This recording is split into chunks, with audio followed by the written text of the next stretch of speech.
ఇటీవల భారీ వర్షాలతో హైదరాబాద్ అతలాకుతలమై భారీగా ట్రాఫిక్ జామ్ కావడంతో నగరవాసులు చేదు అనుభవాలను ఎదుర్కొన్నారు. ముందస్తు సమాచారం లేకపోవడంతో ప్రజలు తీవ్ర ఇబ్బందులు పడ్డారు. కుండపోత వర్షానికి ప్రధాన రహదారులు నదులను తలపించాయి. ముఖ్యంగా గచ్చిబౌలి ప్రాంతంలో అయితే రహదారులు నీట మునిగాయి. రోడ్లపై భారీగా వరద నీరు చేరడంతో వాహనాల రాకపోకలు స్తంభించాయి.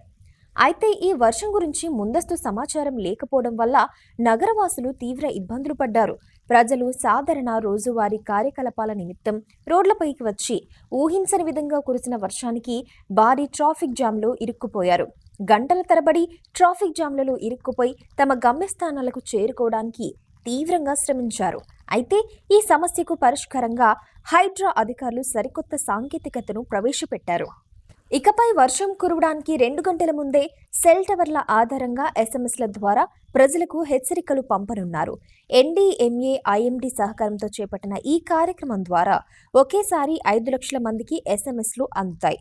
ఏ డివిజన్ పరిధిలో వర్షం కురవనుందో తెలుసుకుని ఆయా సెల్ టవర్ల పరిధిలోని ఫోన్ నెంబర్లకు సంక్షిప్త సందేశాలు పంపిస్తారు. ఈ తరహా సాంకేతికతను నగరంలో ఉపయోగించడం ఇదే మొదటిసారి.